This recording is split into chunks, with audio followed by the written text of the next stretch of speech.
Today on Made on Mobile TV, I talk with filmmaker Travis Mills, who's making 12 Western feature films in 12 months, and he used an iPhone to do one of them. He's proof that you don't need a big cinema camera to get big cinema quality. And he's done it again. Our buddy Rob Leach has made another award-winning short film, and he's done it on an iPhone 6S. All that's coming up right now on Made on Mobile TV.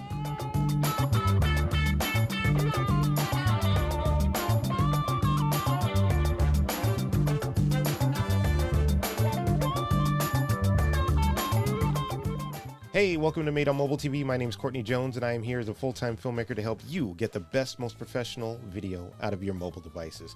And today, we are going to be talking to Travis Mills, who is getting a lot of feature films done.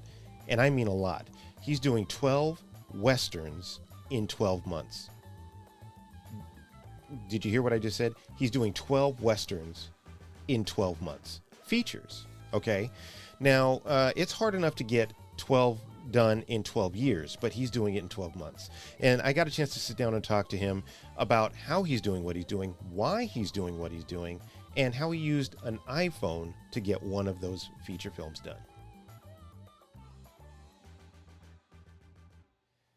So I'm sitting here with Travis Mills, who's the filmmaker of these 12 Westerns in 12 months. And it's I'm really excited to talk to him about this because I don't think anybody out there is doing it, quite on this scale. But we're going to talk to him about it right now. So, hey, Travis, how you doing? Thank you for having me on. It's an honor. Yeah, I really appreciate you being here. So tell me... Tell me about yourself first. That's the number one thing. Who are you? Where are you? And let's get into that first. Well, my name is Travis Mills. I am a independent filmmaker, which means I direct, produce, sometimes write my films, sometimes act in them, oftentimes have to edit them or sound mix them. Wear all the hats. It's nice when I don't have to wear all of them, but I wear many of them. And in terms of where I'm at, I'm all over the place because I'm a little bit of a nomad. My work just kind of, leads me to a somewhat unsettled life. Sometimes I'm in Arizona making movies, sometimes Mississippi. Those are two places where I have family roots. And then also right now I happen to be in Caldwell, Idaho, where we're about to make a new feature film called Treasure Valley. I'm about 4 days away from starting production. So that's where I am currently, but you never know where I'm going to be next. Excellent. Yeah. So a nomad, that's cool. Being able to kind of go around the country. I mean, you can make films anywhere, which is a great thing, right? So, Yep. And you get a diversity within your filmmaking. That's a pretty cool thing. So let's talk about your mission to do 12 Westerns in 12 months. That's insane. Most people don't get to do 12 Westerns in 12 years, but you're doing 12 in 12 months. So let's talk about that. What was the inspiration? Why 12 Westerns in 12 months? So back in 2013, I did a project called 52 Short Films in 52 Weeks. And my whole idea behind these kind of projects is just to improve as a filmmaker and to grow and learn through trial and error. And that was quite a daunting project to make a short film every week. Well, at the end of it, I thought, I'm not crazy enough, I guess, because I pulled it off. So what might be crazier? What might be more difficult? And I thought 12 features, one every month. But they can't just be any feature because you could obviously make 12 movies in a basement, Reservoir Dogs style in a warehouse, and it wouldn't just be that challenging. So I thought, what genre would really be interesting to tackle for an entire year?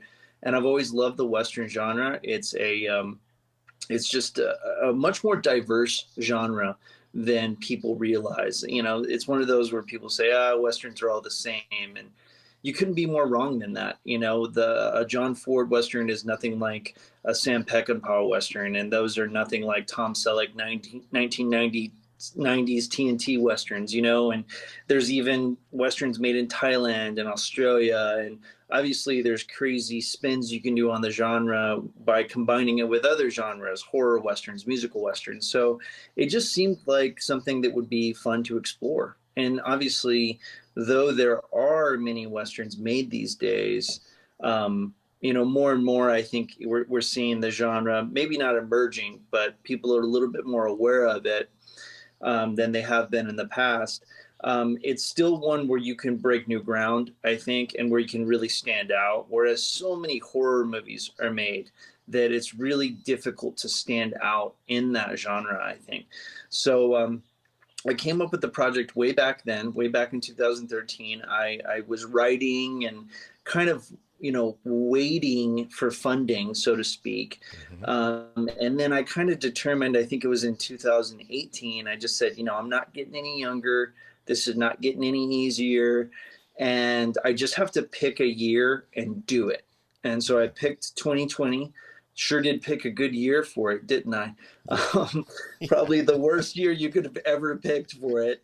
But yeah, anyway, I picked that year to do it, and just said, you know, I'm going to do it no matter what, even if they end up being films that's just my dog and I wandering through the desert. You know, I was determined that I was going to make these films. So that's kind of the origins of the project. That's great, and that's a true testament to what we, you know, talk about here all the time, is that you don't need permission to create your vision. That's my saying. And Yep.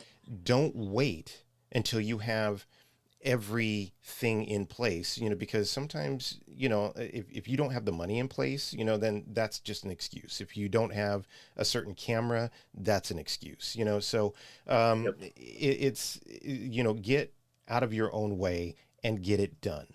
That's it, period. And that's exactly what you've done. So, you know, so good on you for doing that. And, you know, thank you for being an inspiration to a lot of other filmmakers who are, you know, stuck in that same thing. You know, it's like, well, if I don't have this camera or that cast or this amount of money, then I can't do anything. And that is absolutely 100% not true. Right.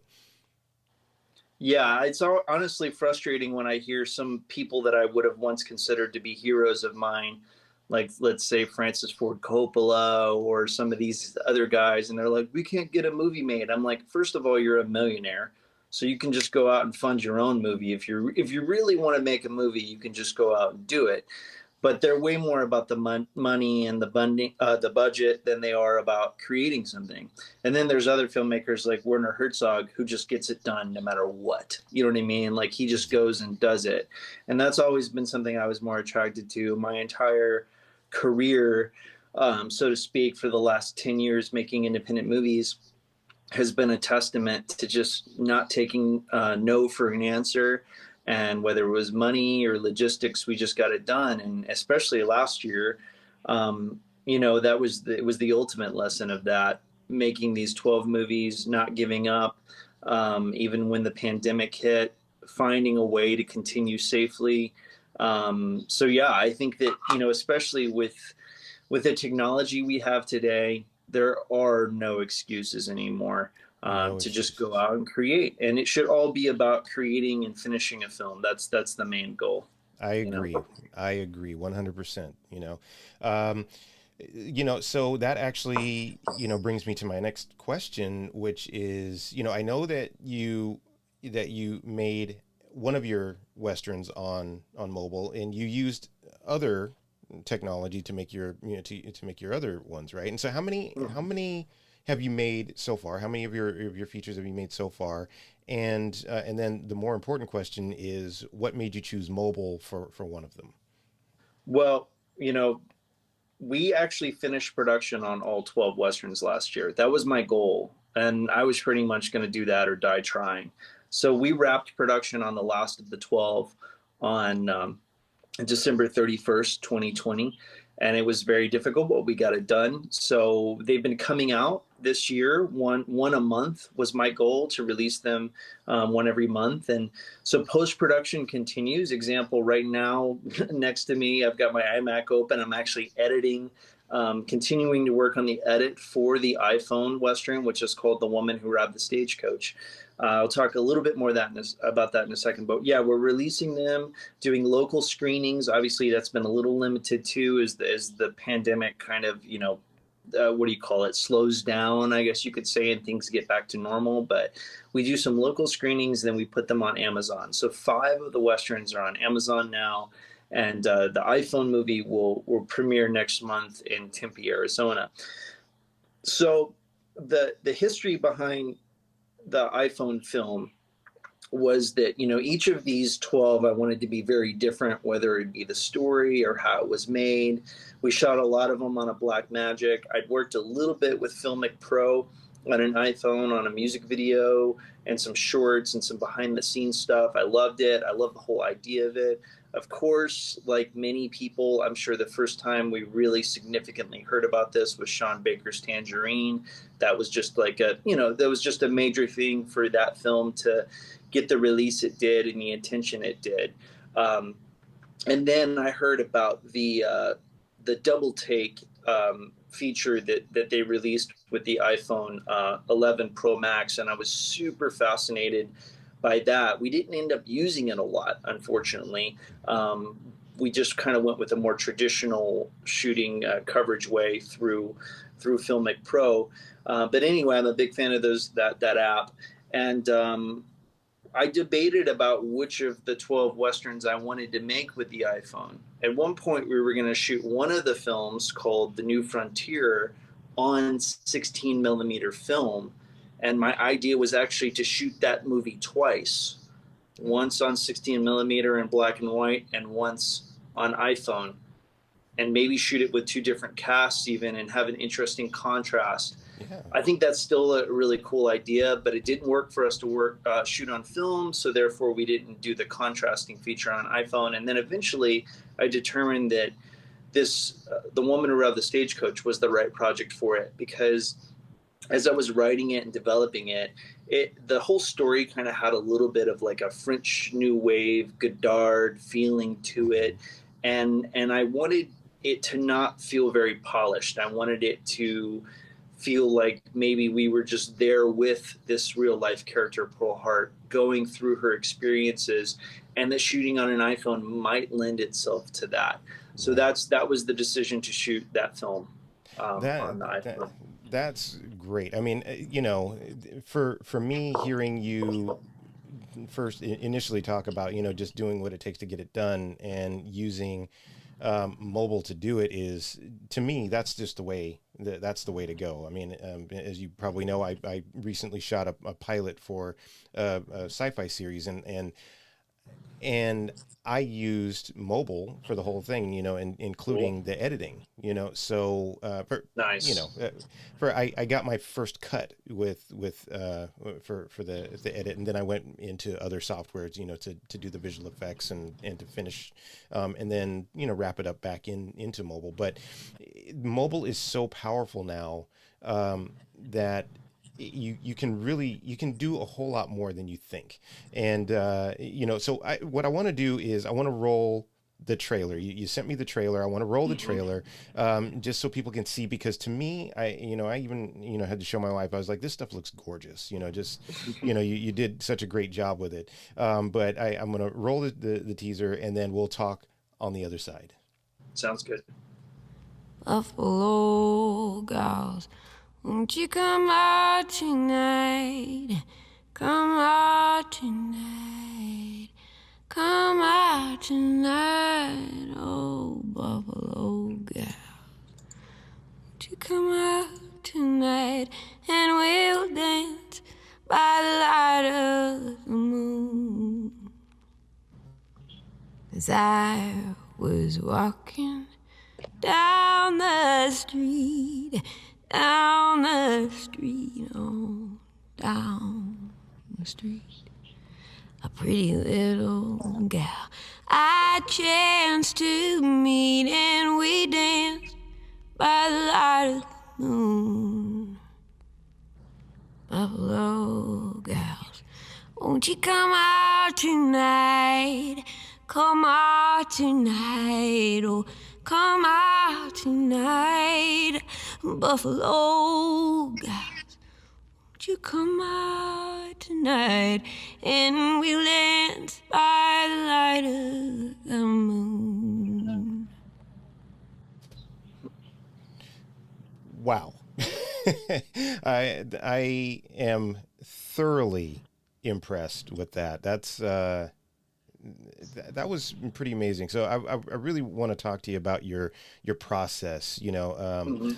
what you did with that, because it has a very, we throw these words, this word around a lot, cinematic. It has a very cinematic look. It looks like a Western, looks like a modern Western.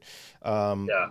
And it looks very clean, very good. And, I know that the iPhone can do this, and that it can do this, but a lot of people don't know. And I guarantee you that if you sent this to any exec, around the planet and didn't tell them that it was shot on an iPhone, they would have no idea, right? So yeah, tell me a little bit about your process there. What'd you shoot on? We know it was iPhone 12, but what'd you shoot on? And all your gear and all your fun stuff. Yeah. Yeah, you're right. People don't, it's hard for them to comprehend. Even our audience, when I released the trailer to our Facebook audience, they were just like, wait, it's just hard to believe this is an iPhone. It was really important to me and to the cinematographer for the project. Her name was Sushila Kandola, to not rig out the iPhone as some productions do. And not that there's anything wrong with that. But I kind of took to heart something that another cinematographer of mine said, that he was like, if you really rig it out with all these lenses and all this stuff, then isn't it kind of defeating the purpose of shooting on the phone if you're trying to make a point of what can be done with it? And I kind of saw what he was saying. So we made a decision that we would use no special lenses, that we would only use the iPhone 11 Pro Max that I'm actually filming this interview with right now, Filmic Pro. They obviously have 3 lenses on there, a long lens, a regular lens, and a wide. We utilized all of them at the same time. Like I said, we used their double take feature once or twice where you can shoot 2 angles at the same time. I wish we'd done it more, but it's kind of one of those things where, most people would think that you shoot movies with more than one camera at a time. And you talk to most professional cinematographers, like example, Roger Deakins. I love their podcast. And he's even a fan of mobile filmmaking. He said that he would make the right movie on an iPhone, which is pretty amazing that Deakins says that. But he's even a fan of one camera at a time. So I think it's just about really focusing on that one angle, moving around, getting the coverage that you need. We quickly figured out that the tripod that we had purchased for the camera was just not able to create a stable image, because there's just not a lot of weight. Right. And when you're moving around a lot in these scenes, so I'd still like to find some better sticks for iPhone shooting, for mobile shooting, but we went with a very simple gimbal, and we ended up shooting almost everything on the gimbal, which was really cool because we actually were able to do shots that we normally can't do with, let's say, a Blackmagic camera, just because of the mobility and the how small it is, getting into corners, moving around, was great. So I would say we shot 90% of it on the gimbal. Like I said, no special features other than the iPhone itself through Filmic Pro. Also, we didn't do a whole lot of lighting. I'm a big fan of using natural light and picking the locations based on what's there. Yes. We just didn't have a lot of tools, and we didn't have a big crew. It was myself, and I was in front of the screen. I was on screen sometimes too, playing the character of Joe Boot, who you see in the trailer, looking very different than I do now. And Sushila, the cinematographer, a sound person, and then my buddy and main collaborator, John Mars. So it was a crew of 4. Plus Pearl Hart, who did her best to help us behind the scenes as well. So yeah, it was tiny.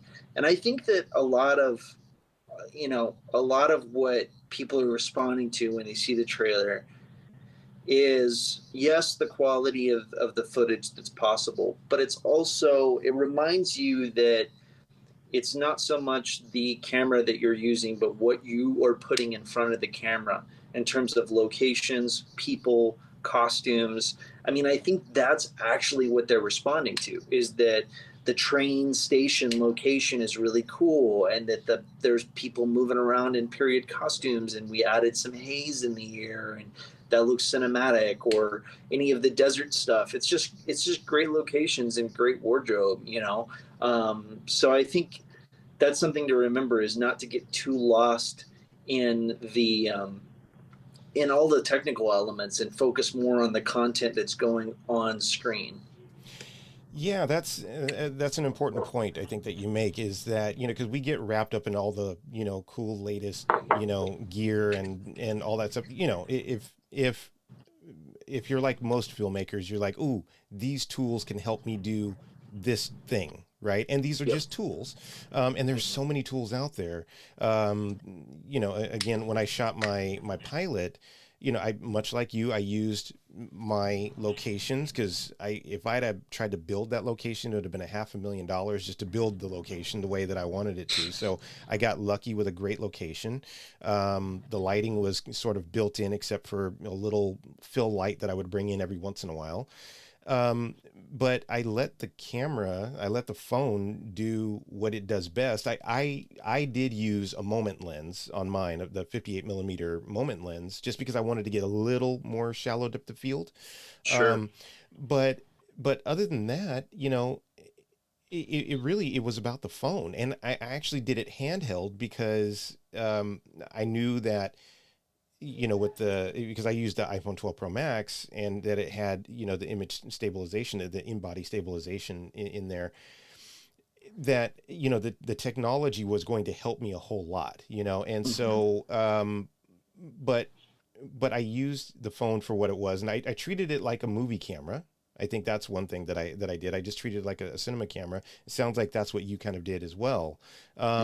But what were some of the challenges that you had with mobile as opposed to Blackmagic? And every camera, whether it's a Red or an Ari, you know, or, you know, anything, you know, Blackmagic, every camera has got its limits in its pitfalls. But in terms of the mobile, what were some of the challenges and that you faced, and, you know, how did you overcome or work through them?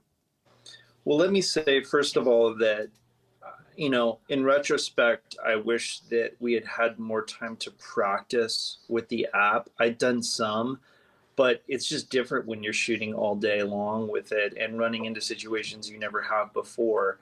I would say the two biggest things that we faced, just in terms of the technical elements, were focus and color balance. Filmic Pro has great focus tools, but and again, it might be our lack of experience, but I felt like that would be like the next place that they want to go, is really dialing in the ability to control and retain focus in an easier way.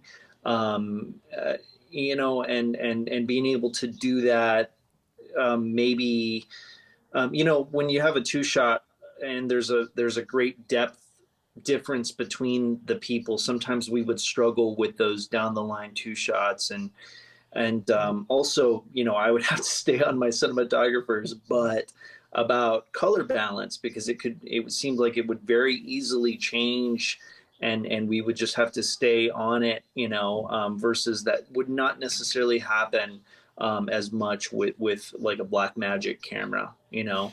Well, and then to the difference between Double Take and Filmic Pro, it just, you know, in and of itself, like the actual Filmic Pro app, you know, you can lock certain things, and you have more control. It's more like a cinema camera, or more like a DSLR, you know, that sort of thing. So you do get more control, but But what you did was really impressive with double take. So go ahead. I didn't. Yeah, yeah, and I think, like I said, we didn't use double take a ton, but we did use it some, and I think that like I said, it could be our inexperience. It's something you would want to be shooting on almost constantly to really refine how well you're using it.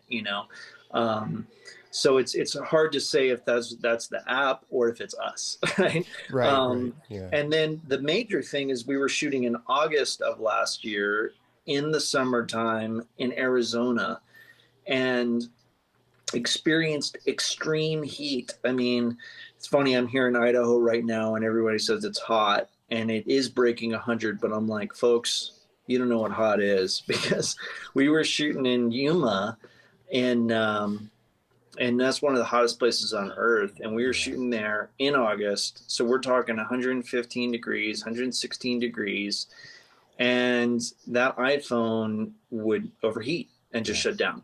And so we kind of had to develop a system for that. We had to be very regimented about keeping the iPhone in shade. Even then, it would still have problems.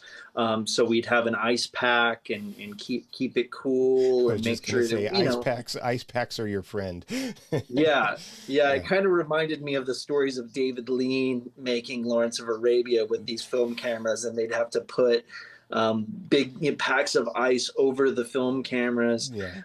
So yeah, that was probably the biggest challenge when it came to the iPhone is just that it would overheat, and obviously that could happen to a regular camera too, but they've got fans and stuff built into them now, so it's a little bit more prepared for the elements, I think. Right.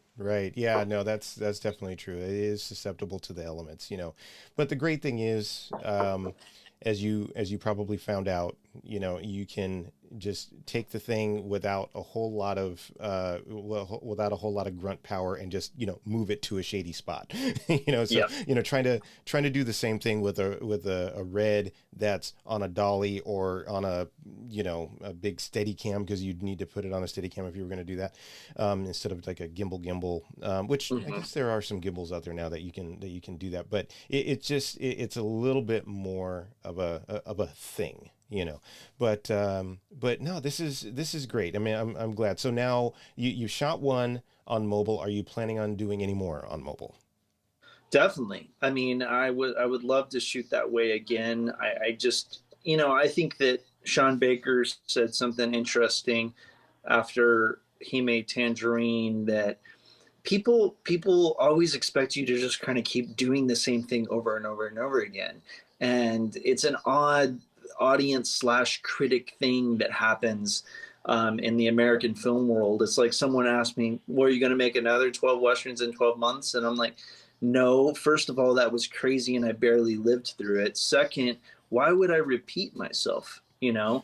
And that's what Baker said. He's like, of course I'm going to shoot Florida Project on 35 millimeter because that's the right decision for that film. And then the next one might be something different. And he might go back except for the one scene that he did use mobile on the Florida Project. At Disneyland. Or Disney World, sorry. Yeah. Yeah. Which was cool, and that fit really well.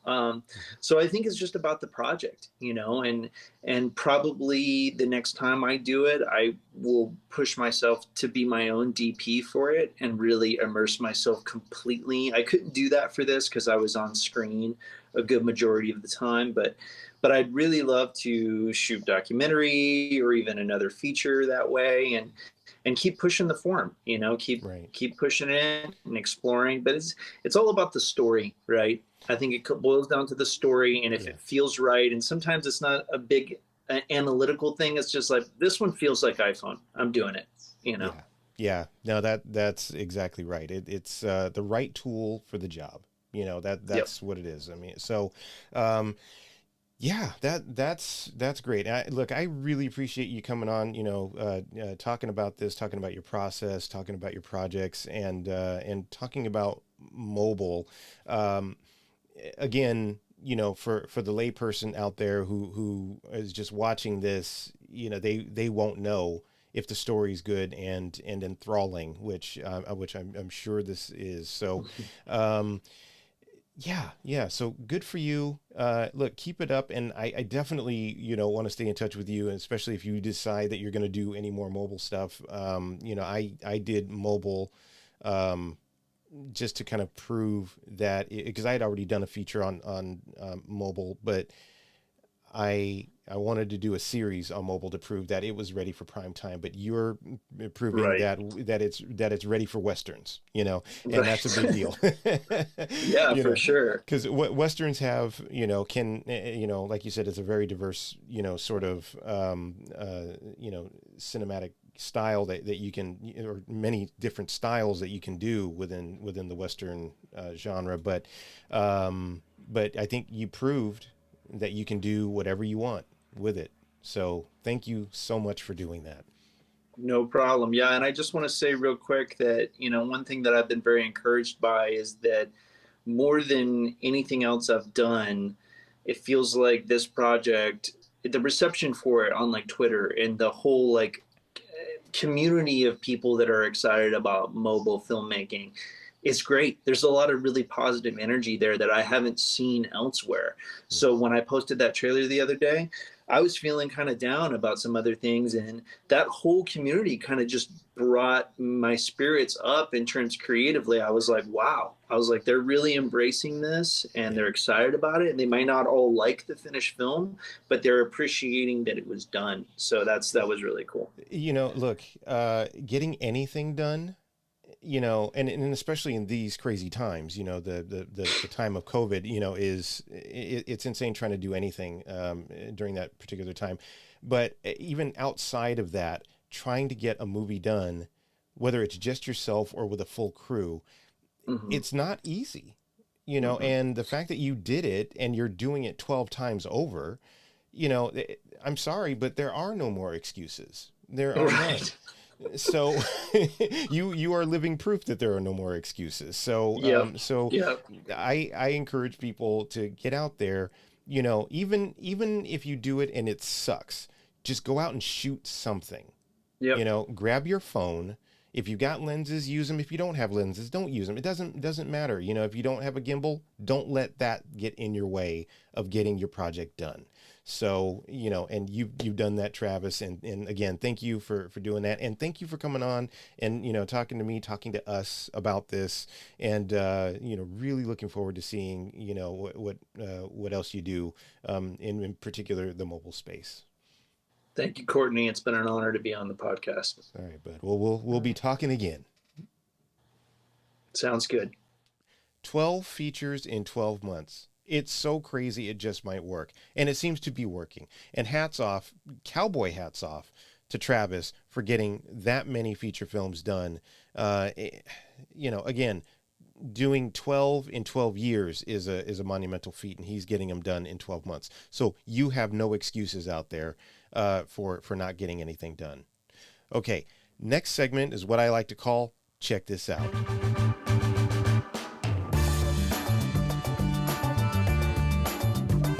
So, hey, check this out. My buddy Rob Leach has done it again. The guy is great. I mean, he's one of the sweetest guys you'll ever want to meet. But he's also out there. He's doing big things, and he's done another award-winning short film, and he's done it on an iPhone, but not the latest and greatest iPhone, not even a couple generations old iPhone, but an iPhone 6S. He's upgraded, recently to a later one, but the short film that he's done, which is called Plant Lady, was done on an iPhone 6S. Now, I don't know about you, but if you look at this, it looks great. And Rob does some really good work, and he's really just, again, a really good guy. And I encourage you to please go to his channel and check out what he's doing on his iPhone.